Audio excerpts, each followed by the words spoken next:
Olá, tudo bem? Eu sou Maria Clara Leite, este é o nosso programa, começando com muita alegria. Para mim é um prazer passar mais uma tarde ao seu lado. Hoje nós vamos falar sobre a proibição do uso do celular nas escolas brasileiras e como isso reflete no desenvolvimento dos estudantes. Além disso, tem dica de saúde, é claro. Quer perder uns quilinhos agora nesse começo de ano? A gente chuta o balde, quer correr atrás, né? Vamos descobrir maneiras saudáveis de emagrecer agora em 2025. Tudo isso, a partir de agora, você acompanha aqui no nosso programa, que já está no ar.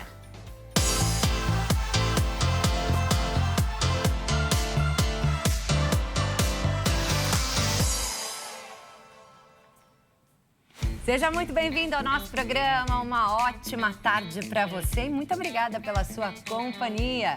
A gente sempre lembra que você também pode acompanhar o nosso programa lá no site hittv.com.br. Siga a gente nas redes sociais, a Hit, o nosso programa, e também a mim, Maria Clara Leite TV, lá no Instagram.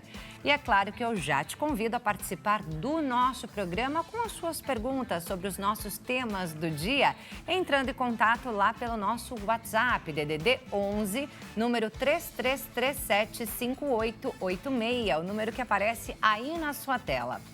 A gente vai começar falando de saúde hoje. Quem está aqui com a gente para falar sobre emagrecimento saudável é a Sil Messalem, nutricionista. Muito bem-vinda ao nosso programa novamente, Sil. Muito obrigada, sempre um prazer estar aqui. Para a gente também. Me sinto honrada com a sua presença aqui. Obrigada. E eu gostaria que você já começasse falando sobre saúde. O quanto é importante a gente estar bem assim com o nosso corpo, ter uma alimentação saudável, estar com o peso correto, né, para nossa altura, para nossa idade, justamente para evitar problemas de saúde, né, Sil? Os riscos, né? Os famosos riscos que por muito tempo as pessoas pensam, não vai acontecer comigo. Aí muitas vezes o gatilho é passar mal, é fazer um exame e o médico alertar que tem alguma alteração bioquímica importante. E aí essa pessoa vai começar a pensar o que será que ela está fazendo de errado.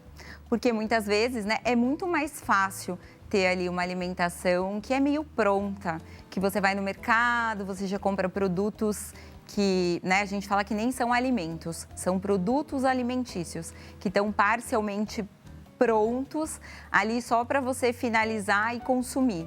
Só que hoje em dia essa preocupação ela tem aumentado, tanto pelo número de doenças, que antigamente não era tão falado, essas doenças crônicas não transmissíveis que são adquiridas, quanto por bem-estar, tem muita informação na internet, aí as pessoas querem fazer projeto verão para emagrecer. Então, eu entendo que esse movimento tem melhorado, mas ainda está bem distante de ser algo mais consciente. Então, quer dizer, se a pessoa ficou doente, além de procurar, é óbvio, aquele especialista, né, no assunto, né, dependendo aí do tipo de doença que ela tem, do tipo de dor, do tipo de sintoma, essa pessoa também precisa procurar um nutricionista, porque a saúde começa pela boca? Então, a gente sempre ouviu falar que as pessoas são o que elas comem. Hoje em dia, a gente mudou um pouquinho essa frase, que as pessoas são o que elas comem, o que elas metabolizam. Porque nem sempre ter uma alimentação um pouquinho melhor quer dizer que seu corpo está absorvendo. E aí, a ponto que você entende, que você começa, porque é complexo, não é tão simples, mas que você começa a entender quais seriam os pontos de mudança, de melhorias, isso vai te trazer benefícios. E principalmente se você descobre alguma patologia. Esse é o paciente que ele vai seguir a risca, porque aí bate o medo e aí ele pensa, o médico de repente fala, olha, sua última oportunidade, vai entrar na medicação para controle do açúcar no sangue, você quer? Não. Então, ajusta a alimentação. Então, tem que entender. Uma gordurinha no fígado. É típico de encontrar no consultório. O médico diz que estou com gordura no fígado. E agora? Então, precisa, às vezes, ter uma surpresa desagradável para a pessoa despertar a consciência que talvez ela tenha que mudar. Por isso que é totalmente individual, né? Um planejamento específico para aquela pessoa, de acordo com as necessidades dela.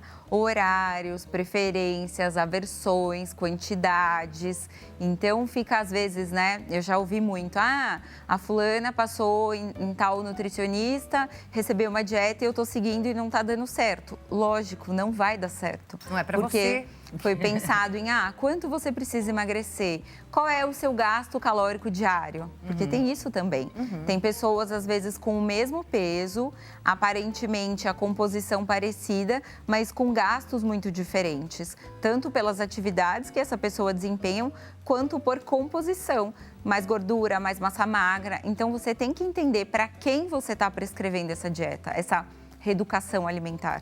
Só para a gente entender como é que isso funciona, eu gostaria que você falasse um pouquinho sobre esses pacientes que você atende. Normalmente, os pacientes que chegam até você com algum tipo de problema de saúde, que problemas são esses? Então, dessa questão mais clínica, desse ponto de vista, alguns médicos encaminham os pacientes com essas alterações. Eu vou falar o que eu mais tenho atendido.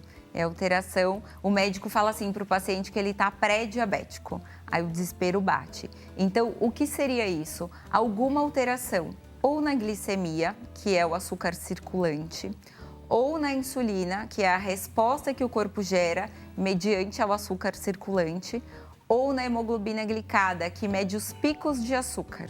Então, se tiver qualquer alteração nesses três, principalmente, já liga uma luzinha na cabeça do médico que ou esse paciente consome muito carboidrato, ou ele consome esse carboidrato sem o acompanhamento de algum outro alimento que possa modular essa resposta de liberação, ou que realmente está tudo bagunçado a alimentação. Isso é um problema frequente. A gordura no fígado, então o perfil de um paciente com gordura no fígado está ali um pouquinho acima do peso. E aí, geralmente, essa gordura no fígado, ela também está relacionada com esse consumo excessivo de carboidrato que não vai para a via do açúcar, vai para a via da gordura. Então, você transforma esse carboidrato em excesso, geralmente carboidrato refinado, em gordura, e essa gordura está no sangue. Só que o nosso corpo é muito inteligente, aí ele fala, opa, se ficar no sangue, eu vou ter um problema. Pode obstruir um vaso, ir para algum lugar. Vou limpar. Para onde eu levo? Para o fígado. Aí começa a ter um acúmulo ali de gordura que é proveniente do excesso de carboidrato que estava no sangue. Aí muda a alimentação, melhora. Acaba o problema. Já tive pacientes com muito medo, grau 2 de gordura no fígado, porque a esteatose ela tem níveis para regular essa complexidade de mudar os hábitos em 3 meses está zerado. Olha só, e é muito melhor mudar a alimentação do que se entupir de remédio, né? Então, muitas vezes, só mudando a alimentação, a pessoa já tem ali uma melhora do problema de saúde que ela tem, não precisa tomar remédio. Sim, porque você vai na causa. Então, se você só está remediando, tomando as medicações, sem mudar o seu comportamento, o remédio ele vai funcionar, mas vai chegar uma hora que você vai ali tomar o dobro de dosagem, de princípio ativo mais eficaz, porque chega uma hora o corpo fala, olha, nem com a ajuda da medicação eu estou dando conta. Agora, se você vai na causa raiz, que é o caminho inverso, eu tenho pacientes que foram reduzindo as medicações. E aí não tem alegria maior para todo mundo, para o médico, para o paciente, para mim, porque aí eu tomava 5 medicações para controlar o açúcar no sangue. 2 de manhã, que é aquela famosa, 2 à noite. Agora já é 1. Agora já diminui mais uma medicação. Por quê? Porque muitas vezes esse desequilíbrio é a resposta do corpo em relação à sua escolha alimentar. A culpa é sua. Você está fazendo isso com o seu corpo. Exatamente. E sem remédio a gente não agride o corpo, economiza, né? Nossa, não tem que comprar remédio todo mês. Porque tudo caro. Porque remédio é caro, não é? E eu já ouvi dizer até que mulheres que não conseguem engravidar, muitas vezes o problema está na alimentação? É um conjunto de informações importantes esse caso. Muitas vezes, os hormônios eles não conseguem atuar de uma forma correta. Insulina, principalmente, outros hormônios sexuais. E aí, porque tem um excesso de peso, tem uma alimentação muito inflamatória, uma série de pontos, faltam proteínas. E aí, essa mulher passa a melhorar os hábitos, a fazer uma atividade física, a diminuir a quantidade de carboidrato refinado, o tipo de alimento, consegue emagrecer, muitas vezes refaz ou às vezes nem refaz os exames, tem melhoras nesses parâmetros e do nada engravida, porque aí o corpo volta a funcionar.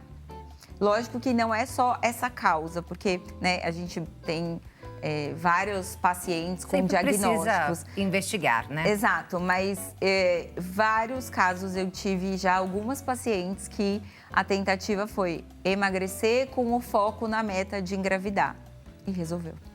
É isso. Por falar em emagrecer, nesse começo de ano, muita gente coloca essa meta aí naquela listinha de objetivos de 2025. Eu também quero perder uns quilinhos. Acho que você que está em casa aí, talvez possa estar se identificando com essa conversa, né? Você também quer perder uns quilinhos, então vamos prestar muita atenção a partir de agora em Silmê Salem, nutricionista, dando aquelas dicas que são primordiais para esse começo, né? Para o início de qualquer dieta. Começando pelo fato de que milagre não existe. É isso? É isso. Não tem. Se você olhar em algum lugar e tiver lá uma promessa milagrosa, saiba que vai ter algum problema lá na frente.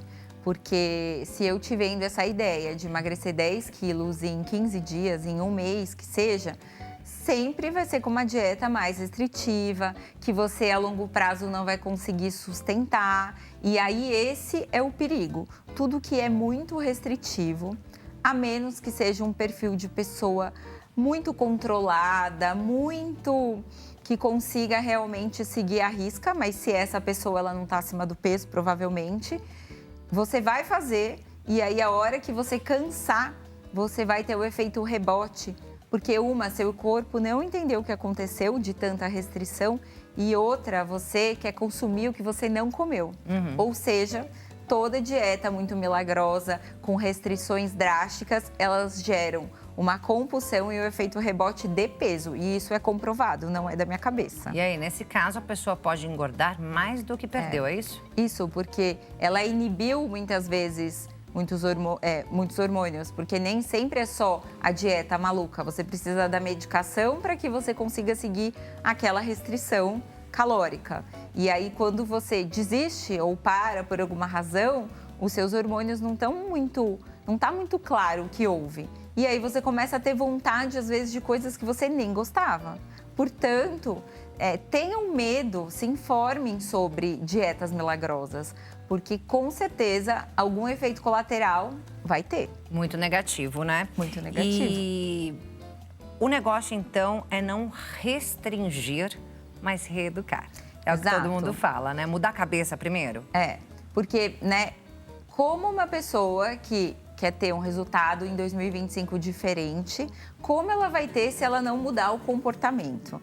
Então, eu diria que o primeiro ponto para essa pessoa, esse público que a gente está falando hoje, é... Que eu me incluo, no caso? Também. Pode falar, estou prestando atenção. Você realmente pensar, tá bom, eu quero mudar, eu estou disposta? Estou. Quanto? Porque vai exigir mudança. Então, fazendo as mesmas coisas, o resultado vai ser o mesmo dos anos anteriores. Eu decidi que sim, então eu estou disposta a abrir mão de algumas coisas, ter outro comportamento. Então, o que eu tenho que saber? Você tem que saber o que você está buscando. Então, você tem que ter pequenas metas. E eu sempre falo que se a meta for muito grande, a pessoa desanima.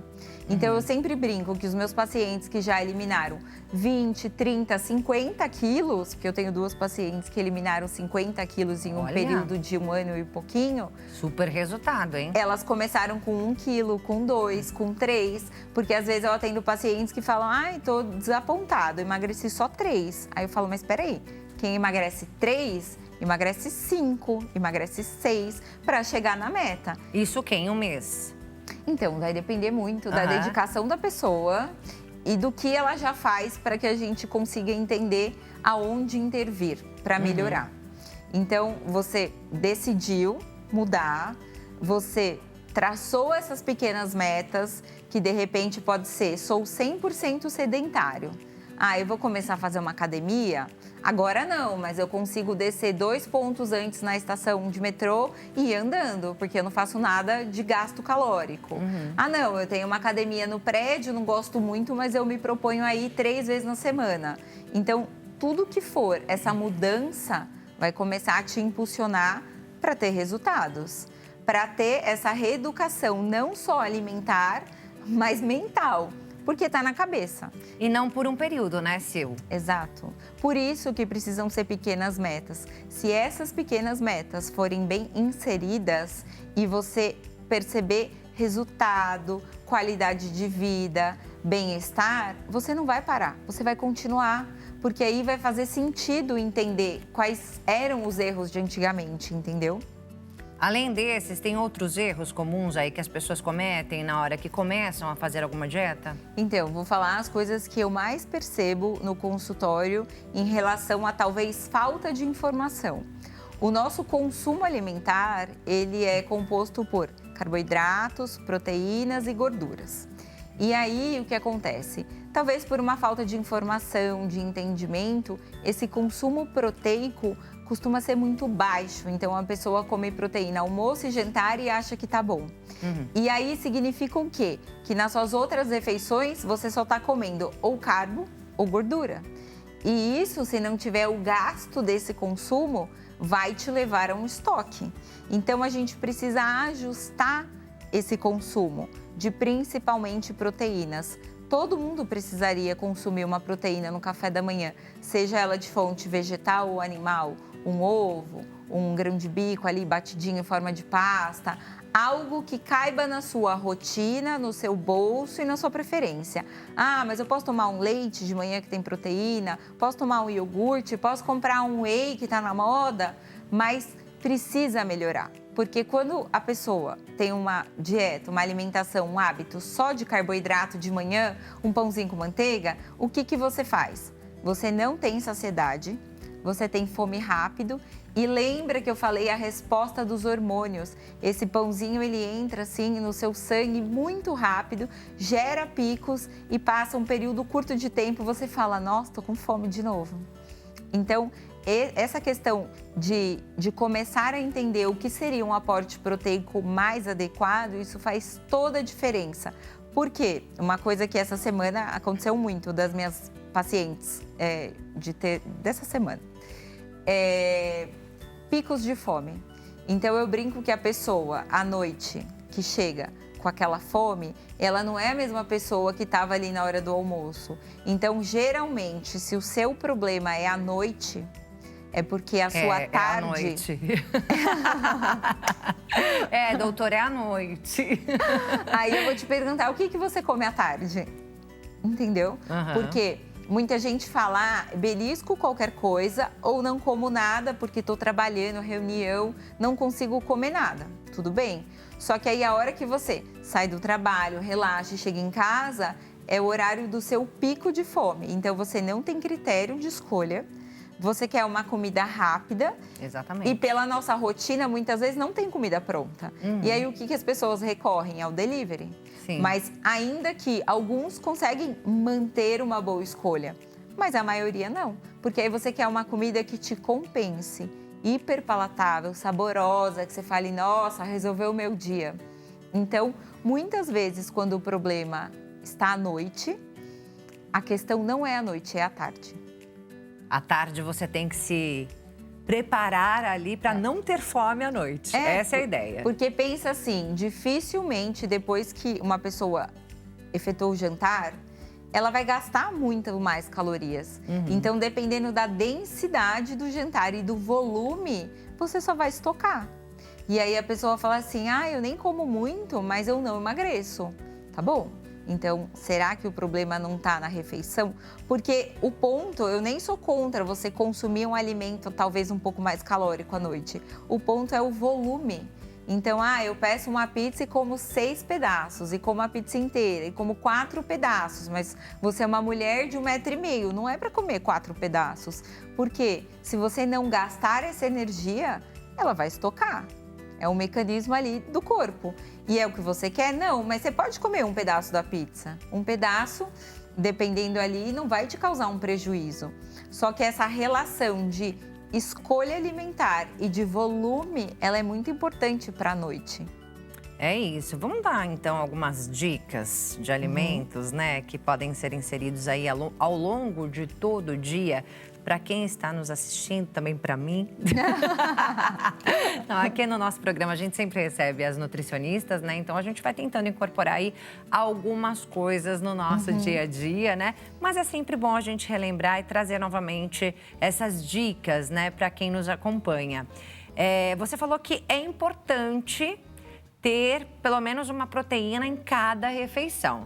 Já falou do café da manhã, pelo menos ali com ovo, uma pasta de grão de bico.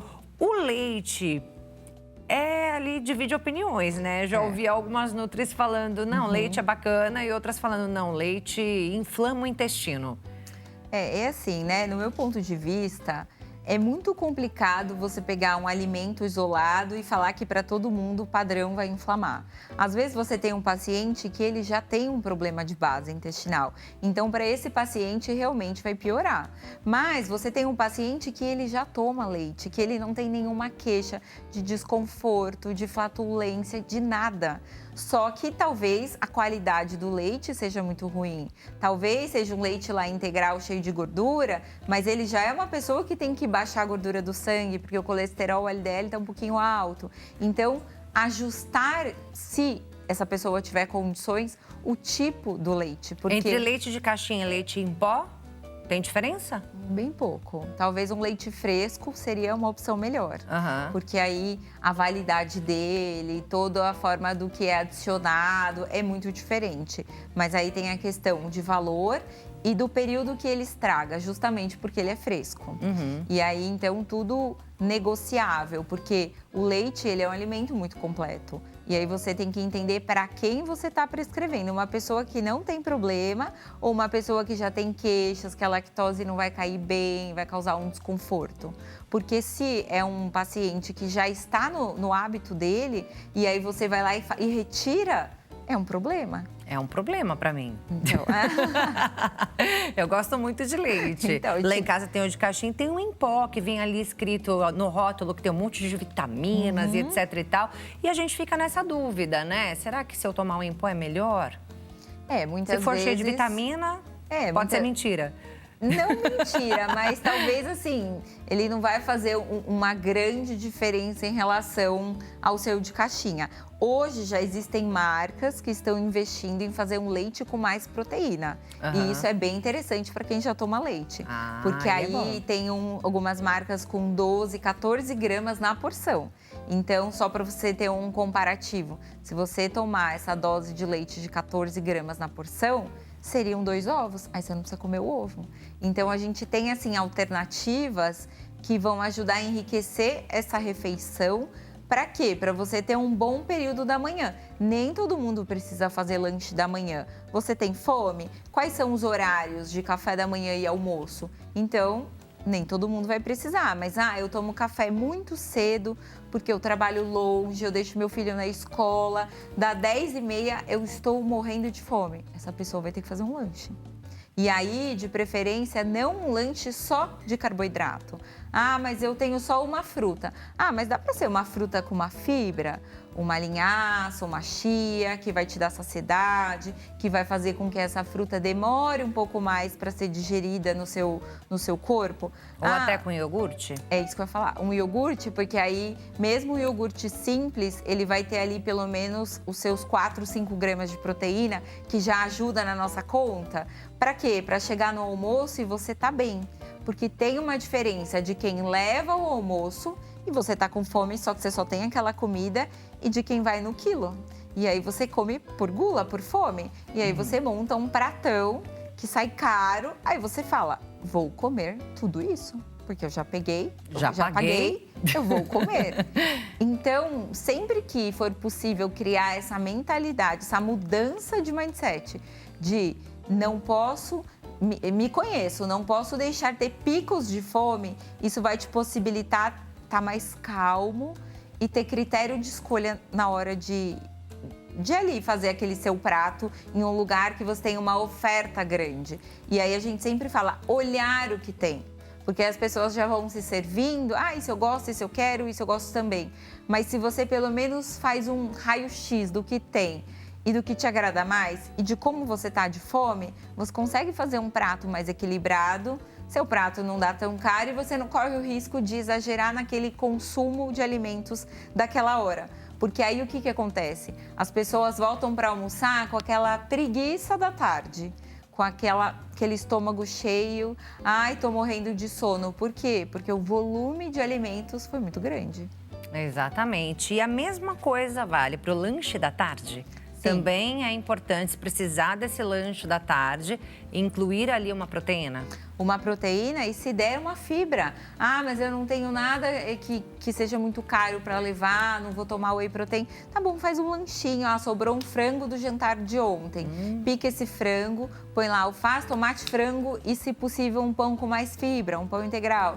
Já é um lanche que talvez ao término do seu dia você não vai estar com fome, porque você preencheu o espaço físico do estômago. E aí, se for ver, você consumiu fibras, consumiu um verdinho, né, que as pessoas nunca querem, e alguma proteína. Pode ser de vez em quando um atum mesmo de latinha, pode ser um frango desfiado que dá para fazer uma panelona e já deixar as porções congeladas. Aí você pode misturar ali ou com uma maionese light ou com creme de ricota, porque aí não fica seco. Porque quando a gente pensa em mudança de comportamento, a gente tem que pensar no que agrada esse paciente. E em opções também para não enjoar, né? Exato, ninguém vai comer o que não gosta. Você come por uma semana, depois você vai falar, gente, eu não mereço comer o que eu não gosto. Então, ter essas alternativas de levar os sanduíches, de fazer uma torta saudável na sua casa, com as proteínas que sobrou ali que ninguém vai mais comer. Aí você pega os leguminhos que ninguém vai mais comer, pica, faz uma torta com, ao invés de farinha branca, farinha de aveia, farelo de aveia. Então, são opções que às vezes as pessoas não param para pensar. E aí, às vezes, numa consulta, a gente dá essa luz para o paciente de planejamento. Evita o desperdício e, muito provavelmente, a janta dessa pessoa vai ser menor, muito reduzida, de volume, né? Exatamente. E você consegue planejar. Tem gente que fala, não quero jantar comida, e agora? Tá bom, você tem lá sua torta no freezer que você já fez, come uma saladinha à torta, é gostoso e saudável. Mas eu não quero essa opção. Vamos fazer uma receitinha de frigideira, uma omelete com os restinhos de tudo, uma crepioca temperada. Então, tem alternativa, mas é que às vezes as pessoas estão tão desesperadas por fome que é mais fácil abrir o celular e pedir uma comida. E tomar água direitinho também é importante, né? Eu ia falar isso. Muitas vezes as pessoas confundem fome com sede. Então, aquele vazio no estômago não é fome, é falta de hidratação. Então, se você começa o seu dia, ouvi isso semana passada de um paciente que, pelo peso dele, a gente estipulou que ele ia tomar meio litro de água em jejum. E aí ele falou assim, nossa, é da minha cabeça ou me causa uma sensação de mais disposição? Aí eu falei, não, é da sua cabeça. Por quê? A gente desidrata no período da noite. Então, essa água em jejum, ela hidrata estômago, intestino e sangue. Então, Mas aí a gente pode comer depois de quanto tempo? Então, em relação a uma refeição, a gente sempre fala que se você conseguir tomar um copo de uns 300 ml uma meia hora antes, isso também já te ajuda a chegar com menos fome. E aí, mais ou menos uns 20 minutos, meia hora depois da sua refeição para não atrapalhar, porque tem gente que não mastiga e usa o líquido para empurrar o alimento. Então, na teoria, você deveria prestar atenção no que você está consumindo, até para não exagerar naquele volume de alimentos. E aí, depois, no final da sua refeição, você toma o seu líquido. A mastigação também faz diferença, né? Faz. No emagrecimento mesmo? Exato. Comprovado cientificamente que o cérebro demora 20 minutos para entender que está entrando o alimento. Então, se você come, continua com fome, come, quando der esse tempo, você vai falar, nossa, acho que eu passei do ponto. E mesmo se você estiver com fome, começar a sua refeição pela salada e ter um pouquinho de paciência, você vai ver que dentro de uns 15 minutos, aquele volume, ele é suficiente. A saciedade vem. Porque para não ficar com aquela sensação de arrependimento de ter comido muito. Sei como é. Só uma última pergunta. E à noite, antes de dormir? Água pode? É melhor não? Então, é muito individual, porque tem pacientes que falam assim, se eu tomar água, eu acordo durante a noite e atrapalha meu sono. Então, qual é o ideal? Se você conseguir tomar água ao longo do dia, você não vai chegar à noite com tanta sede. Pode prestar atenção. Quem refere muita sede à noite é porque não toma água durante o dia. Então, o ideal, assim, não exagerar para não atrapalhar seu sono, porque tem várias teses sobre acordar durante a noite para fazer xixi. Ou problema de refluxo, né? Também, porque aí do refluxo, o que a gente orienta? O ideal é comer pelo menos 2 horas antes de deitar, para ter o esvaziamento gástrico, para não ter o risco de voltar da sua válvula abrir e você ter aquela sensação desagradável ou de broncoaspirar.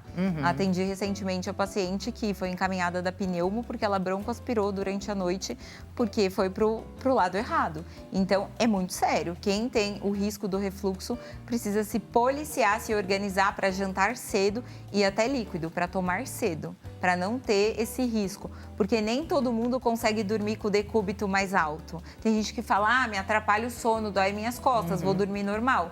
E aí é o risco.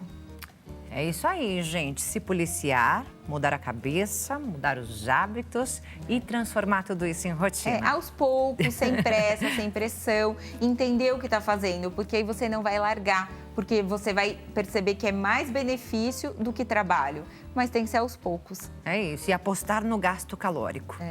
Diz Sil Messalem, nossa nutricionista, que veio aqui hoje no nosso programa trazer todas essas dicas valiosas para mim, para você que está em casa, que quer aí perder uns quilinhos e mudar de vida, né? Ter uma vida mais saudável. Sil, muito obrigada, viu? Eu que amei agradeço. Nossa conversa. Muito obrigada pelo convite. Até a próxima oportunidade. Até.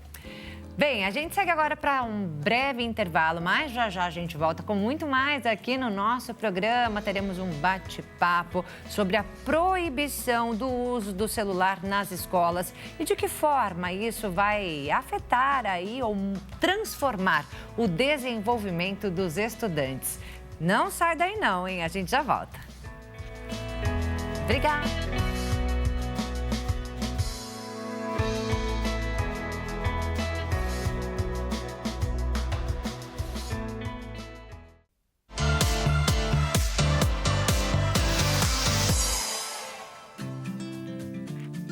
Já estamos de volta com o nosso programa. Mais uma vez, seja muito bem-vindo. Uma ótima tarde a você que nos acompanha. Bem, agora nós vamos falar sobre a volta às aulas. Algumas crianças já voltaram, outras voltam aí nos próximos dias. E esse ano todo mundo chega com novidade nas escolas brasileiras, tanto as públicas quanto as privadas. A proibição do uso de celular dentro das escolas, inclusive na hora do intervalo.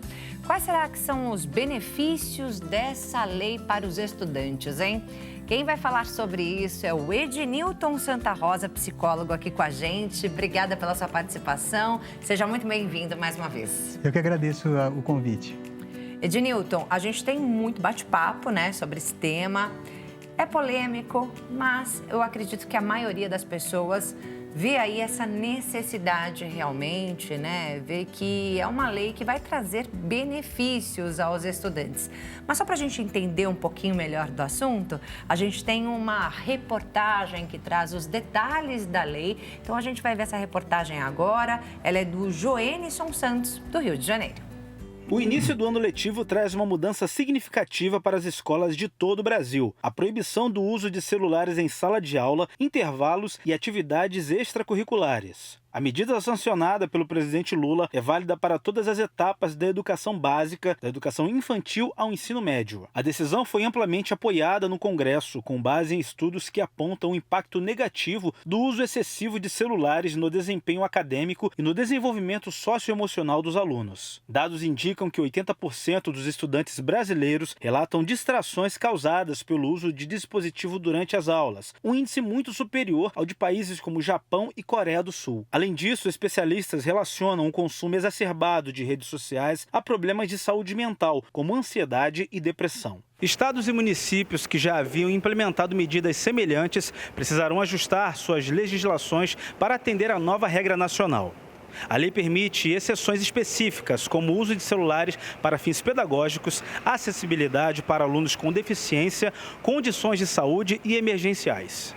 Apesar da proibição, a lei não define como os celulares devem ser armazenados durante o período escolar, deixando essa decisão a cargo das escolas e redes de ensino. Essa liberdade exige um planejamento cuidadoso das instituições, que precisam envolver pais, alunos e toda a comunidade escolar para garantir a compreensão e adesão à nova regra. A colaboração das famílias será essencial para que os estudantes percebam os benefícios de diminuir o tempo de uso das telas. O objetivo, segundo especialistas, é não apenas reduzir distrações, mas também estimular o foco, a interação social e a saúde emocional no ambiente escolar. Embora a lei não esclareça quem é responsável em caso de perda ou dano aos celulares, especialistas interpretam que essa responsabilidade recai sobre os alunos, uma vez que os dispositivos são itens pessoais levados voluntariamente ao ambiente escolar.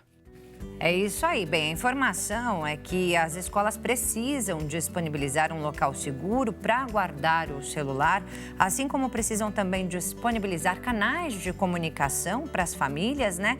E também precisam fazer campanhas de conscientização. Essa lei da proibição dos celulares nas escolas foi sancionada pelo presidente Lula no último dia 15 de janeiro, proibindo então o uso do celular em todas as turmas da educação básica do país, tanto nas escolas públicas quanto privadas, e para todas as turmas. Isso quer dizer para o ensino infantil, fundamental, ensino médio, né? E isso é claro com as ressalvas, né? Tem aquelas exceções que foram ditas na reportagem. O uso para fins pedagógicos pode, acessibilidade de estudantes com deficiência ou os alunos que precisam do aparelho por alguma questão de saúde. Então, já para começar, Ednilton, eu vou pedir para você falar para a gente qual a sua opinião sobre essa lei. Bom, eu entendo que essa lei ela veio num momento bastante importante, que nós já estamos discutindo o excesso de telas. Aliás, eu já participei aqui, né, discutindo exatamente esse tema, referente ao excesso de telas, que tem provocado muita dificuldade na área da saúde mental, na interação e agora que nós estamos discutindo especificamente na questão da educação. Então, eu sou de um posicionamento que eu entendo que não é a lei por si. A lei, ela não é fria. Tanto que é interessante a gente poder entender um pouco que essa discussão vem desde 2007. Já houve, em 2007, outra tentativa de se colocar uma lei. Em 2007. Só que ela não avançou. Em 2011 acabou sendo arquivada e depois essa que nós estamos agora, ela foi protocolada com um projeto de lei em 2015. Então, note que não é uma coisa que veio de uma hora para outra. Já há muito tempo a gente vem discutindo esse tipo de problema, né? Então, o que eu entendo, você pede a minha opinião, eu entendo que a gente não pode achar que a lei resolveu o problema. Eu penso que a lei, ela vem como um suporte importante para as escolas, para os professores poderem, a partir dali, organizar melhor essa interação dos alunos. Que, veja, não é proibido usar o celular só na aula, só durante a aula. É durante o período que essas crianças e adolescentes estão na escola. Porque a escola, ela não é um lugar apenas de você aprender as matérias, não. É um lugar de interação, também, né? De socialização. Quando nós falamos de educação inclusiva, que nós falamos, né? Porque tem muita gente que fala assim, mas você coloca uma pessoa com deficiência, dependendo da deficiência, ele não vai aprender tal coisa. Tá, mas não é só aprender aquelas matérias. Não, é a interação. Então, eu entendo que a vinda de uma lei como essa, ela permite você ampliar essa discussão. E é interessante até o que diz nesse vídeo que vocês apresentaram no início, chama atenção para isso, né? O quanto que nós vamos precisar fazer uma articulação, porque não é só da escola, é uma articulação com a comunidade. Né? Porque a gente tem que entender que a escola ela não está isolada da comunidade. Então, é importante que os pais participem, os professores. É importante a gente entender a escola como uma unidade de formação, uma unidade de educação.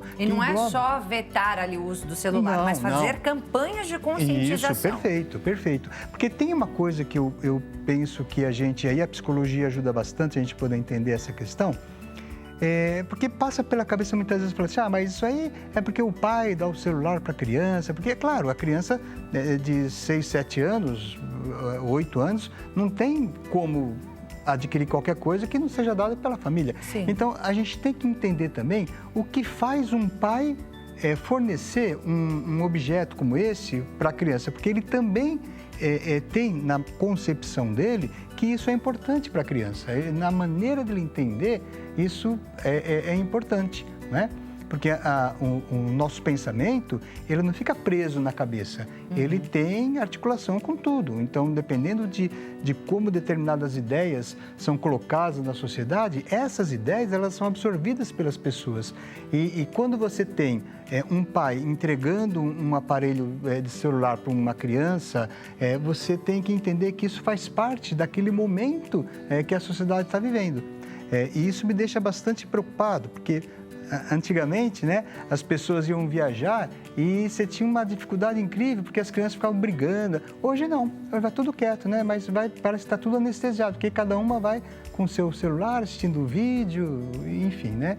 Então eu vejo a entrada dessa lei não de maneira fria, eu vejo a entrada dessa lei como uma ótima oportunidade para a gente poder trazer para a sociedade, de maneira geral, uma discussão importantíssima que a gente discute há mais de 20 anos. É isso, é um comportamento que vai começar mudando ali dentro das escolas e quem sabe possa mudar também dentro das nossas casas, né? Perfeito. E aí, o objetivo justamente dessa lei, né, acredito que seja com certeza, né, melhorar o foco, a concentração do estudante dentro da sala de aula, essa interação, como você disse, nos intervalos, né, essa interação com os amigos, essa socialização, mas o grande objetivo é justamente a saúde mental, né, doutor? E aí eu queria que você falasse um pouquinho sobre o que o celular, né, as redes sociais têm causado na saúde mental das crianças e adolescentes, justamente por essa rapidez. A gente consegue acelerar vídeo, passa vídeo tudo muito rápido, né? A gente tem ali, a nossa postura tá mudando, né? Nossa postura da coluna mesmo tá mudando, de tanto que a gente fica ali utilizando o celular, né? E também pelo próprio conteúdo, né, que a gente encontra na internet. Sim. Então, olha, na verdade, essa questão da utilização do celular na escola tem a ver, fundamentalmente, com essa dificuldade que você tem. Por exemplo, a sua consciência é o elemento psicológico que te coloca no aqui e agora. Quando você está consciente de alguma coisa, você está absorvendo aquilo. E desde o século XIX, quando o Wundt fundou a psicologia científica, ele já afirmou, lá em 2019, a consciência não se divide. Ou você está prestando atenção numa coisa ou em outra. Então, a cada momento que durante a aula o aluno dispersa e olha, pronto, já foi. Então, esse é um problema especificamente na questão educacional. E hoje a gente tem muita ideia que eu considero bastante preocupante dessa coisa do multifuncional, que você faz várias... Não é verdade. A pessoa que faz várias coisas ao mesmo tempo, ela faz várias coisas mal feitas ao mesmo tempo. Sem prestar atenção em nada, Sem prestar atenção em nada. Isso você traz para o ambiente escolar, você tem esse elemento na sala de aula. Né? Daqui a pouco a gente segue ainda falando sobre esse assunto. Vou pedir para você ainda complementar essa resposta, falar mais um pouco sobre isso. Mas agora nós vamos a um breve intervalo e já voltamos falando da proibição do celular dentro das escolas brasileiras. Até já!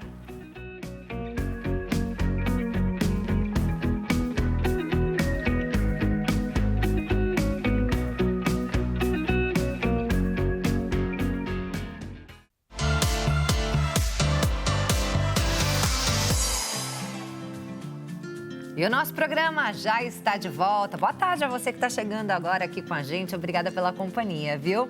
Nós estamos falando desde o último bloco sobre a proibição do celular dentro das escolas brasileiras. Ednilton Santa Rosa está aqui com a gente, psicólogo. O doutor estava falando, né, sobre justamente os prejuízos, né, que a utilização do celular causa para os alunos dentro das escolas, e a gente vai falar um pouquinho também sobre isso na vida como um todo, não só dentro das escolas. Que tira atenção dentro da sala de aula, isso é óbvio, todo mundo sabe, mas os prejuízos, eles vão muito além, não é isso? Sim, a gente tem que pensar nos benefícios dessa lei em 3 dimensões. Então, a primeira, né, que nós começamos por ela, falando da questão educacional que, obviamente, interfere, né, na educação. A não ser que seja uma atividade que o professor elaborou, que você vai usar o telefone celular como um meio para atingir determinado objetivo. Uma ferramenta pedagógica. Uma ferramenta pedagógica. A outra questão é quando ele é usado de maneira deliberada pelas crianças, que acaba acontecendo, né? Uma outra questão tem a ver com a saúde mental.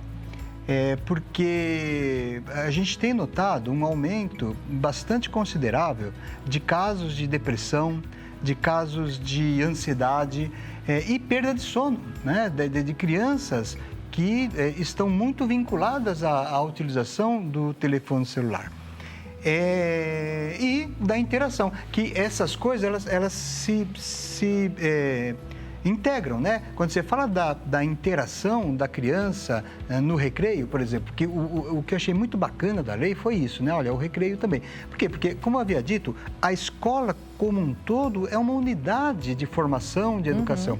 Então, no recreio, no intervalo, é que as coisas acontecem. E se você tem, cada qual com o seu celular, vendo, olha, tem uma informação da Forbes, de 2022, que traz dados alarmantes com relação a isso. Ela traz que o Brasil é o primeiro no mundo a utilizar, no ranking, né? Ele está em primeiro lugar.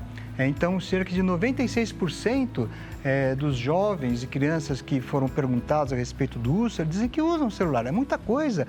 Isso aí é 19% além da média mundial.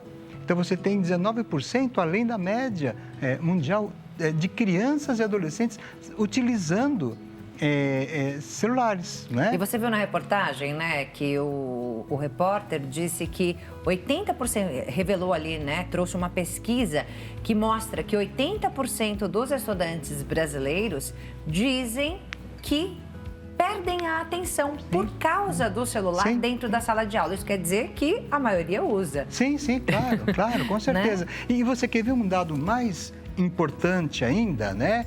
Que tem a ver com o uso do celular?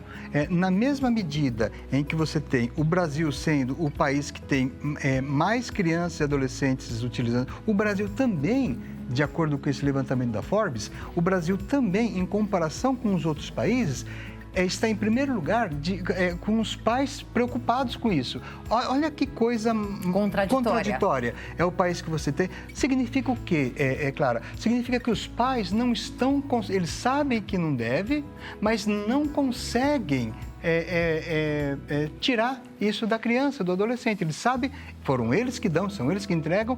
Você entende? Então, por isso que é importante trazer essa discussão de uma maneira mais ampla. Eu entendo que as escolas, elas têm que... Não é uma discussão lá dentro só, não, está proibido, dá aqui o seu celular. Não. É um momento importante e essa lei, ela traz isso, porque ela, inclusive, diz, olha, a escola ela vai ter que ter, inclusive, um espaço para você acolher. Porque, olha, você tem crianças que estão tão vinculadas aí que se você tirar, ela vai passar mal. É possível. É isso que eu fiquei pensando. Será que o contrário também vai trazer problemas psicológicos? Então, o celular traz problemas psicológicos ali para as crianças e adolescentes. Sim. Mas essa questão de tirar o celular também vai prejudicar a saúde mental da criança? Claro, porque tem muitos que estão envolvidos com a nomofobia, que é aquele transtorno psicológico que a pessoa tem, aí não é só criança, pessoas de maneira geral, né? É que a pessoa tem, que ela não consegue ficar sem o que está passando, ela fica assim, transtornada, ela tem que estar olhando o tempo todo. Então, a gente chama isso de nomofobia. Então, quer dizer, a pessoa não consegue imaginar uma vida sem utilizar. Então, você imagina como que vai ficar isso, porque a criança entra na escola, ela vai passar o tempo todo. Então, há sim necessidade de você ter uma equipe que, na área de saúde mental, que vai dar conta dessas situações que podem acontecer, e assim, eu entendo que não é exceção, não, né? Claro que a gente vai ver agora, né? O que vai acontecer agora, mas é importante que isso tenha esse respaldo, né? Então, há sim riscos. Agora, como é uma lei, ela regulamenta o comportamento de todo mundo, e aí você tem todo mundo envolvido em produzir um resultado que seja benéfico para todo mundo. Para os pais daquelas crianças ou adolescentes, né, que já demonstra ali ter algum tipo de vício, o ideal seria tentar tirar um pouco também em casa, mas de uma forma gradativa? Sim, com certeza, né? A escola vai ser um ponto a base, importante, é a base. Né? Porque na sociedade, é isso que a gente tem que ter clareza, nós temos duas instituições que são responsáveis pela formação do indivíduo, família e escola. E nenhuma das duas é mais importante que a outra. A gente tem que ter essa clareza. Claro, cada instituição dessa tem a sua característica, sua especificidade, mas elas são responsáveis pela formação da criança, né? E, obviamente, formação do indivíduo. Então, não adianta você ter uma proibição na escola se em casa é liberado. Tem criança que fica com o celular mais de 10 horas por dia. É incrível você pensar, e eu, assim, falei, nossa, né? E tem, né? Fica. E os pais, aquilo que eu dizia para você, né? Os pais, eles também têm dificuldade porque emocionalmente, e isso que é importante a gente poder discutir, né? Para a gente poder entender a relação que se tem com as redes sociais, a relação que tem principalmente com a tecnologia, é uma relação emocional. E quando você entra numa relação emocional, você perde a razão. A razão no sentido de poder entender de maneira racional o que está acontecendo. Então, as pessoas movidas pela emoção, elas vão desenvolvendo um comportamento. Então, esses pais que têm essa dificuldade de tirar o telefone da criança, não é só porque a criança chora, não, é porque, no fundo, ele entende que é isso mesmo. Ele entende porque ele também usa. Exatamente, o vício começa pela gente, né? Ele está o tempo todo no celular. Nós, adultos, e muitas Sim. vezes não é nem só o vício, mas as necessidades da vida moderna. Claro, né? claro. Porque a gente trabalha com o celular. O tempo todo. Não tem como trabalhar hoje em Sim. dia, eu pelo menos não consigo nem imaginar, sem ter o celular. Não dá. E isso expandiu também o nosso período de trabalho, né, doutor? Com a gente certeza. acaba trabalhando 24 horas por dia, fica ligado ali no celular, 24 horas por dia, a qualquer momento pode ser acionado. E eu acho isso tão interessante, porque assim, às vezes eu recebo uma mensagem pelo WhatsApp, a pessoa faz uns 3 dias que a pessoa não fala comigo. Ela já chega falando, o relatório que está... Claro, né, não vou, mas bom dia, não boa tem... tarde, boa bom noite. dia, boa tarde, tudo bem? Tudo bem que é uma formalidade, mas E é não importante. encerra a conversa muitas vezes, né? Não fala tchau, obrigado, não encerra. Sumiu. Então, quer dizer, significa que a gente está ligado o tempo todo com tudo. Você não fecha o ciclo. É como se não fecha. desligasse nunca. Exatamente. Então, isso é uma questão. Então, por isso que não dá para a gente tratar apenas como um vício, né? Vamos dizer. Não, muitas vezes a gente, por conta da nossa vida, por conta dos nossos afazeres, você está o tempo todo ligada também. Então, isso tudo eu penso que essa lei, ela vem trazer uma condição geral para a gente poder fazer essa discussão, que certamente é necessária. Né? É necessária. E eu lido com essa dificuldade, Clara, há muitos anos. Eu dou aula desde 98. E eu me lembro que quando eu fui dar aula, nem tinha essa coisa de WhatsApp. Acho que isso foi lá para... Isso, 98? Acho que estava chegando o celular ainda, né? Nem tinha celular, só para falar no telefone. Exatamente, ainda. Aí uma aluna, eu estava fazendo um comentário, né? Aí uma aluna falou assim, nossa, professor, mas eu recebo 500 mensagens por dia. Era na época do SMS ainda, não tinha o WhatsApp. Tá. E eu achei aquilo, como 500 mensagens? Como que você lida? Quer dizer, a pessoa naquela época já estava com essa coisa. E era uma exceção, mas era uma exceção, né? 500 mensagens por dia era uma coisa assim... Mas eu achei assim. Ela falou, não, mas é assim mesmo, as pessoas mandam, a gente manda. Eu falei, meu Deus do céu, né? Mas se você olhar, hoje em dia, talvez a gente receba esse volume mesmo, né? Às vezes até mais, se a gente contabilizar todas as redes sociais, né? Exatamente. É isso aí. E lembrando que você pode participar do nosso programa com seus relatos, suas perguntas.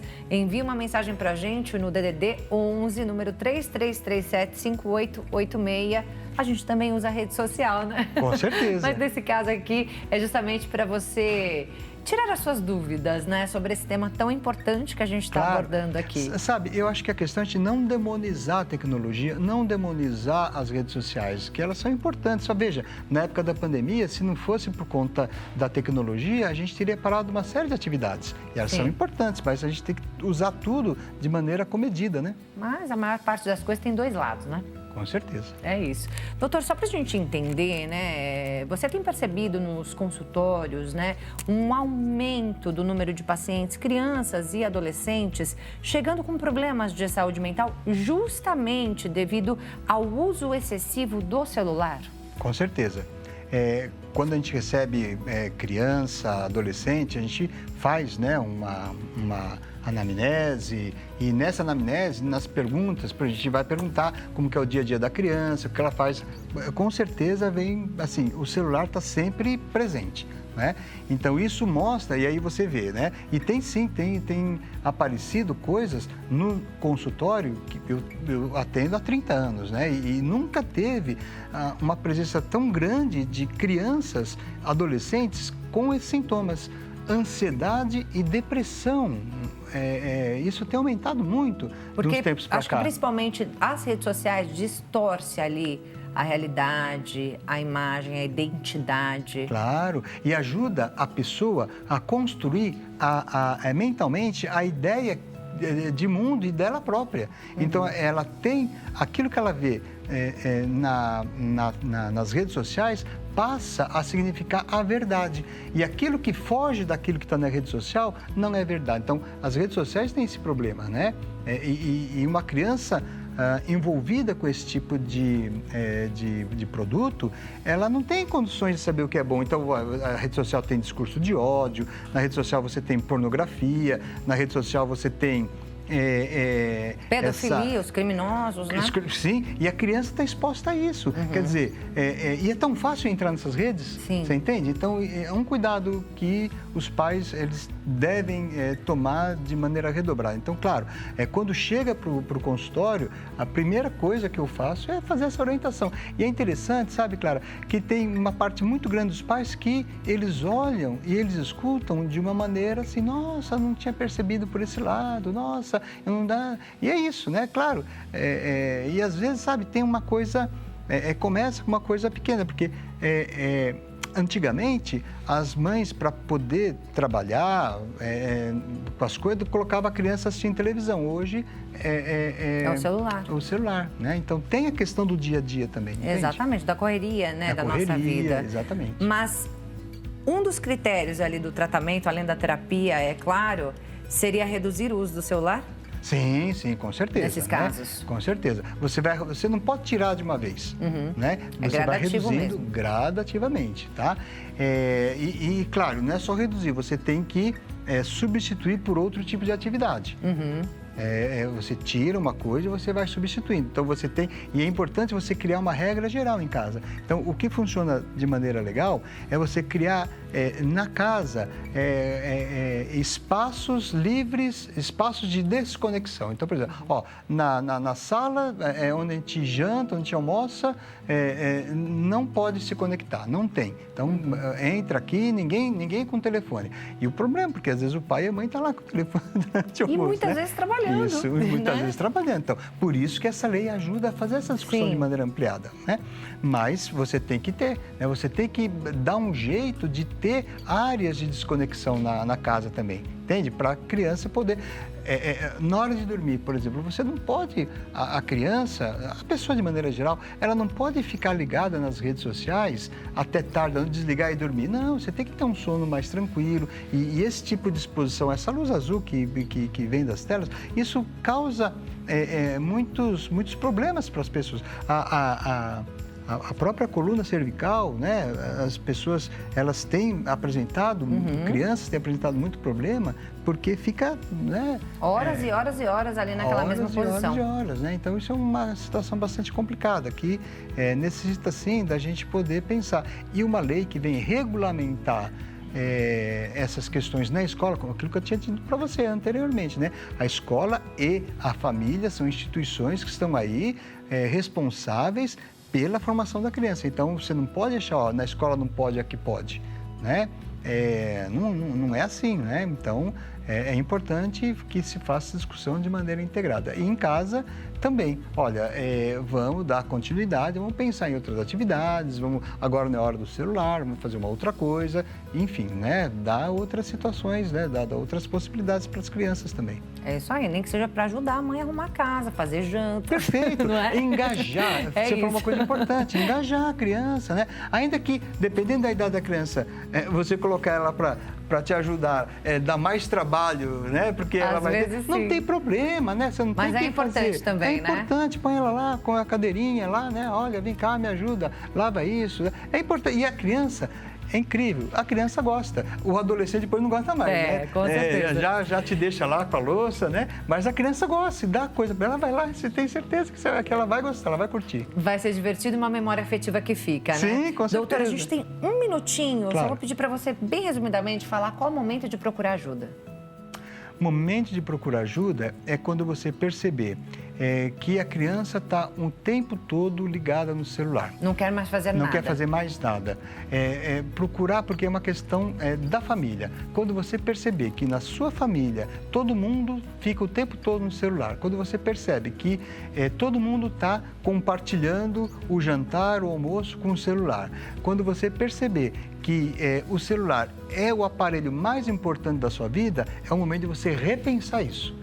Né? Você observar se você não está vivendo em função do celular, quando a coisa tem que ser o contrário. É o celular que tem que te servir, não você a ele.